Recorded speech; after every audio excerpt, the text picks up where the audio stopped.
Nascido na Holanda, Francisco van der Poel chegou ao Brasil em 1967. Nos primeiros 10 anos em terras brasileiras, Frei Chico, como é conhecido, trabalhou no Vale do Jequitinhonha, onde codificou os traços da religiosidade popular, percebidos por ele em um acervo de 15 mil folhas, 250 fitas cassete. Em 1978, começou a se dedicar à pesquisa e à promoção da cultura popular, dando atenção especial às culturas religiosas presentes no Brasil, tendo como companheiros nesta empreitada antropólogos como Luiz da Câmara Cascudo e Mário de Souto. Em sua jornada pelos caminhos da religiosidade popular brasileira, visitou terreiros, santuários de romaria, participou de festas e entrevistou diversas lideranças populares. Frei Chico é membro do corpo docente do Instituto Jung e do Instituto Tomás de Aquino em Belo Horizonte, além de músico, palhaço e sacerdote. É franciscano da Ordem dos Frades Menores e participa de conferências e congressos em diversas universidades. Possui 6 livros e vários artigos publicados. No Religário de hoje, vamos conversar sobre o Dicionário da Religiosidade Popular. Seja bem-vindo, Frei Chico. Você pode participar do Religário, nós temos um canal também na internet. Você pode sugerir um tema, fazer um comentário, dar a sua sugestão. Acompanhe a página do Religário Conhecimento e Religião no Facebook, mas você pode também ter notícias do programa na nossa página tvhorizonte.com.br/religário. Frei Chico, antes de chegar ao Brasil, o senhor já tinha contato com a religião popular? Na minha família e também como músico eu procurava juntar músicas medievais, músicas em várias línguas da cultura popular. Eu achava muito rica. Sim. E o que a gente poderia falar assim da religião popular na Europa e a religião popular no Brasil? O senhor vê elementos correspondentes entre essas tradições? Umas coisas que me chamaram muita atenção é o seguinte, eu anotava as rezas no Vale do Jequitinhonha, até umas 2.500 rezas diferentes para tudo quanto há, e chegava na Europa, eu via que lá também existia estas rezas na minha terra. E um tio meu achou numa biblioteca da universidade em Leiden uma tese que fala destas orações nos diversos países. E, curiosamente, muitas orações que se acham no Brasil existem em francês, em inglês, alemão, outras em italiano. E a explicação é que, pelos caminhos de Santiago, houve esta integração na Europa. Por exemplo, um padre italiano que trabalhava na diocese de Araçuaí, quando cantei um acalanto, Nossa Senhora na beira do rio, lavando os paninhos de seu Bento Filho, que é medieval, ele disse que a mãe dele, em Brescia, na Itália, cantava isso. Sim. Então a possibilidade é que, através do Caminho de Santiago e da Península Ibérica, isso chega... As peregrinações também. Sim. Para Roma, né? Os romeiros. Sim. E a sua chegada ao Vale do Jequitinhonha? O senhor se interessou diretamente pela religião popular? Olha, a diferença entre a Holanda e o Brasil foi muito grande. E ainda fui parar numa das regiões que, muito pobre, que segundo as listas da Unesco, o Vale do Jequitinhonha estava no 3º lugar dos países mais pobres, das regiões mais pobres do mundo. Isso é na década de 60. Hoje mudou muito. E fui confrontado, então, com a cultura dos pobres muito diferente da minha. Não é só a comida, a língua, mas a maneira de fazer amizade, a maneira de fazer negócio, de rezar, de tratar uma doença. De repente, uma pessoa falava em espinhela caída, vento virado, carne quebrado, e eu nunca tinha ouvido falar. Mal olhado, conhecia de outros livros, mas eu pensava que isso só lá numas grotas, lá na África, ou sei lá onde. Mas não, a gente foi... Então, a diferença foi muito grande. Aí eu pensava, nós somos gente. Nós temos muita coisa em comum. Eu vou trabalhar no Brasil. Eu tinha um tio, irmão do meu pai, que ficou 25 anos como missionário na África. Então eu pensei, vou ter que conhecer esse povo. E acontece que enquanto o concílio que aconteceu enquanto estudava teologia, e que declarou que a igreja é o povo, quando cheguei ao Brasil, em 1968, foi Medellín, quando os bispos da América Latina que participaram do concílio disseram, bom, a igreja é o povo, nosso povo é pobre, opção pelos pobres, valorização da religiosidade popular. E eu mordi esse pedaço e não larguei mais. O senhor passou a se interessar pela expressão religiosa no Vale do Jequitinhonha. O senhor chegou a identificar raízes, origens daquela expressão e quais seriam essas raízes? A diferença no Brasil é que é um povo mestiço, que há origens não só da Europa, mas da África, das culturas indígenas, e ninguém pode dizer que o filho de um homem branco e uma mulher negra que está misturando as coisas. Não, está nele, está no sangue dele. Ele não está misturando, não. Ele é um homem mestiço. É o que faz do Brasil, do povo brasileiro, um povo muito criativo. Que quando está diante de um problema aí, o oficial não resolve, ele recorre às coisas, outras partes da cultura que estão dentro dele, né? Que valores a religião popular ela expressa? No seu dia a dia, no seu cotidiano? Eu vejo que cultura e religião não podem ser separados. Vida e religião não se separam. Então, falar da religião só é um pouco difícil. Mas a própria comunidade do pobre, ele é extremamente solidária. Se você ajudar uma pessoa e dar R$100, ele gasta o que precisar para ajudar os outros que fazem parte do grupo dele, porque o dia que ele também fica pobre, não tem nada, ele conta com a ajuda dos outros. São muito corajosos na hora da solidariedade. E a religião popular, por exemplo, o pouco com Deus é muito, e o muito sem Deus é nada. Isso é uma expressão típica da religiosidade popular. Sim. No caso, a gente às vezes quando fala em religião, parece que a gente está falando de uma sessão à parte, né, o momento da religião. A religião popular trata de maneira mais integrada. Outro elemento que marca a religiosidade popular é que vida e religião não são separados. Quer dizer, conhecer Deus não começa na capela ou num livro da Bíblia.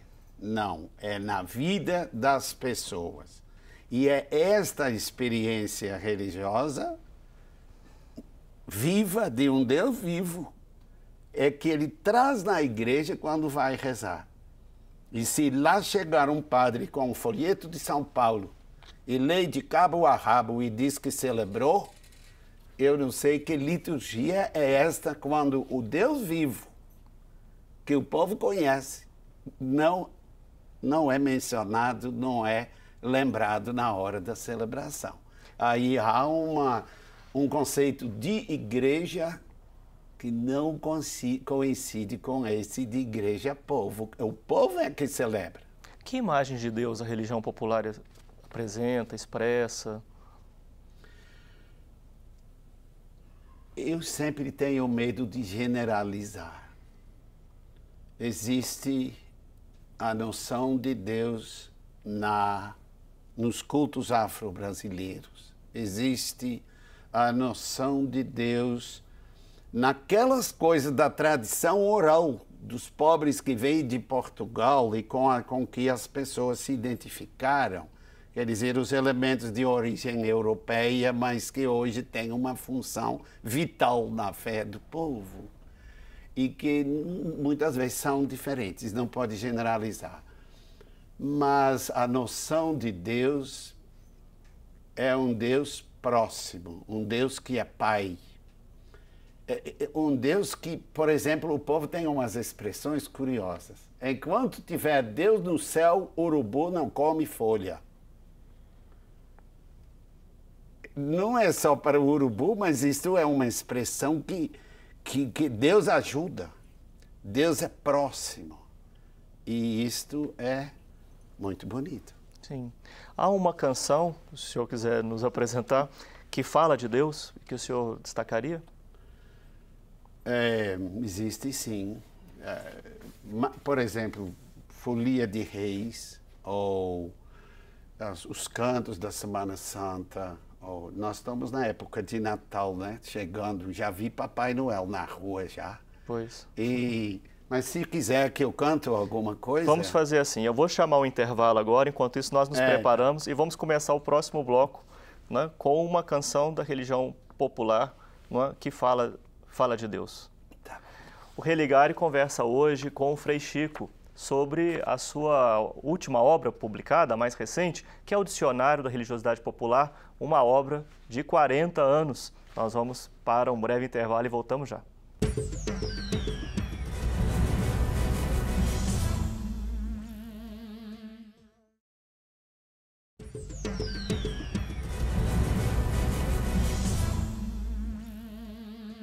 Estamos de volta com o Religare. Hoje eu recebo o Frei Chico.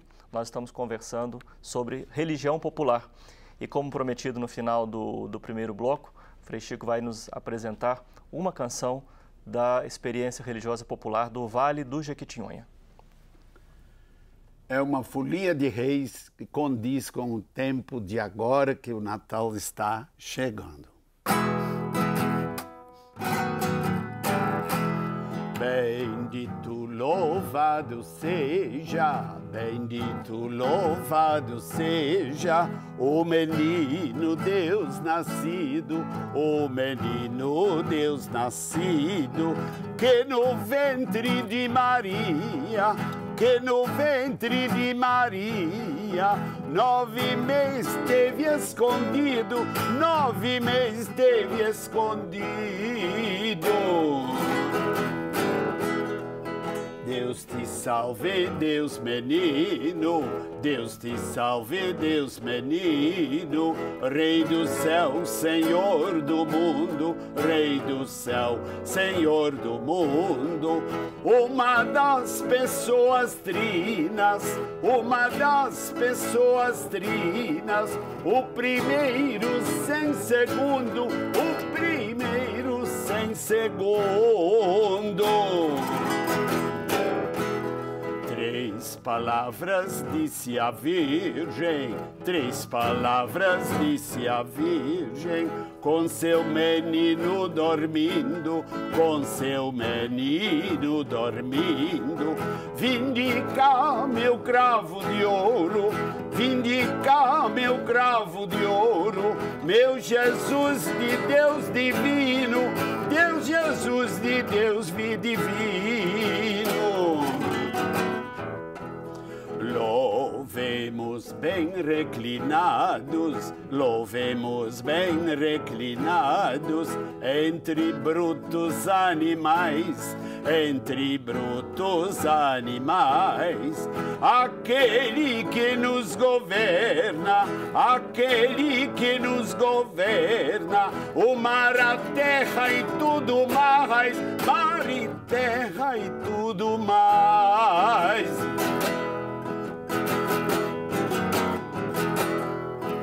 pasma toda a natureza, pasma toda a natureza. Ver um Deus tão humilhado, ver um Deus tão humilhado. Nascer por amor do homem, nascer por amor do homem, e ser dele desprezado, e ser dele desprezado.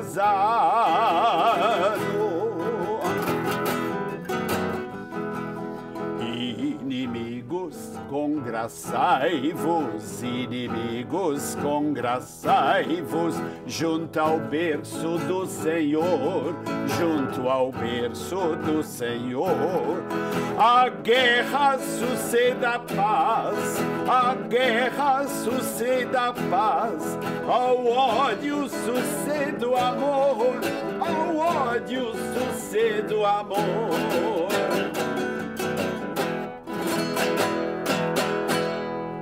Frei Chico, qual que é o papel da música na religião popular? Ela tem um lugar especial, não?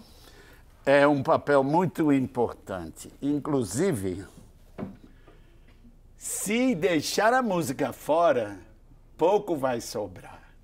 É o texto cantado, é o ofício de Nossa Senhora, é os cantos levantando o mastro, caminhando de São João. Tem nos terreiros afro, se tirar a música fora, quase não sobra. E a dança, né, a expressão corporal. Não, a música é uma das fortes maneiras de se encontrar com Deus. Liturgia não é falar sobre Deus, não. É encontrar com Ele. É a própria linguagem da liturgia. Poderíamos falar a mesma coisa sobre as festas? Se a gente tirar a festa, não sobra muito da religião popular? E a festa é um momento especial dessa expressão? A festa para o pobre não é fuga. A festa popular, né? A festa popular não é fuga como alguns pensam. É o único dia certo do ano em que se gasta dinheiro para celebrar, ter uma roupa bonita, comida para todo mundo. E é esse dia que permite acreditar que a desgraça de todos os dias pode mudar, porque existe o dia da festa. Sim. Os santos, que lugar tem os santos na religião popular? Os santos mostram um Deus próximo. Não são os santos, são Deus, são companheiros nossos. Eles mostram que é possível ser cristão na história da igreja. Mas os santos, por exemplo, existe o verso assim, eu sou franciscano, gostei muito deste verso. São Francisco é meu pai, Santo Antônio é meu irmão, os anjos são meus parentes, oh, que bela geração. Os santos estão próximos, ajudam e fazem parte dos antepassados, que, sobretudo para as tradições que não têm uma Bíblia, não têm livros, culto sem livro, os santos são os antepassados que se fazem presentes e que, através dos quais nós aprendemos a ser cristão ou a manter a nossa cultura viva, né? Isso é muito importante. Sim. A sua produção, né? Esses anos todos de experiência, né? Tudo isso está reunido aqui nesse dicionário. É toda uma vida. Né? É o começo do princípio do início, como eu digo lá no prefácio. Sim. Agora, antes de falar do dicionário, né, o senhor trouxe também um conjunto de obras, artigos, material de assessoria, a Conferência dos Bispos do Brasil. Né? O que a gente pode encontrar em todo esse acervo, Frei Chico, sobre a religião popular do Brasil? Olha, existe uma coisa que me emociona muito como pesquisador. Nada disso existiria se o povo não tivesse confiado na gente. Quer dizer, talvez até nesse momento ser estrangeiro é uma vantagem, porque eu falava para o povo do Vale, me explica o que é o Espinhela Caída. Porque eu não conheço, eu não sou do Brasil. E quando as pessoas acreditavam, me explica o que são os orixás do candomblé iorubá ou o que são os inquices no candomblé banto. As forças da natureza personificadas.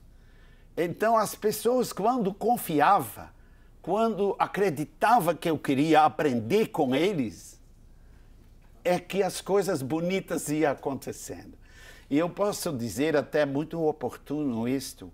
Eu aprendi na época da ditadura militar, quando acabei chegando no Brasil, né?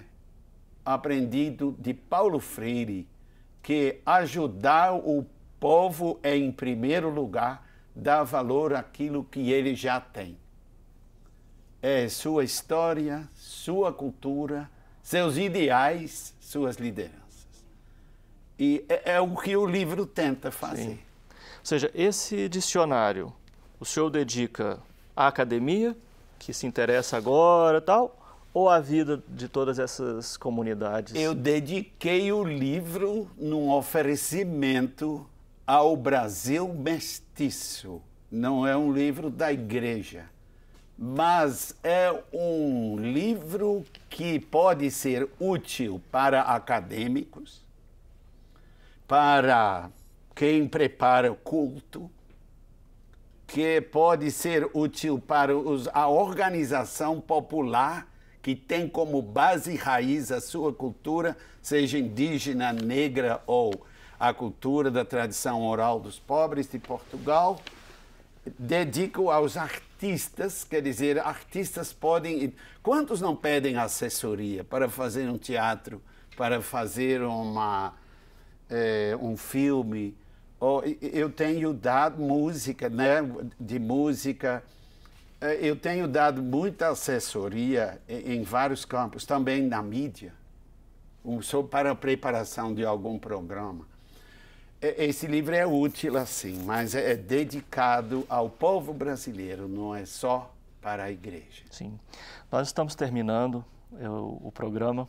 Eu gostaria de terminar com uma outra participação do senhor, trazendo a expressão da religiosidade popular brasileira. Esse instrumento chama-se rabeca e tem 3 cordas. Se fosse mais moderno, igual o violino que tem essas entradas, aí o arco podia dobrar um pouco mais e tocar 4 cordas separadas. Esse não. Tem cara de gente, viu? Olha bem. Tem cara de gente, 2 olhos e um nariz. Então, eu vou tocar outra música de Natal, que é um batuquinho do presépio. O povo reza o texto cantado, salve rainha, depois vem os biscoitos coxinha de galinha e vai dançar batuque na frente do presépio.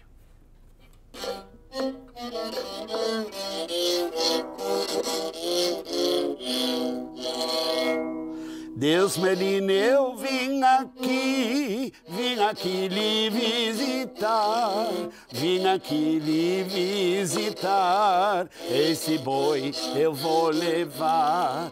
Vim aqui lhe visitar, esse boi eu vou levar. Esse boi eu não dou, e nem vendo nem empresto, esse boi custou dinheiro.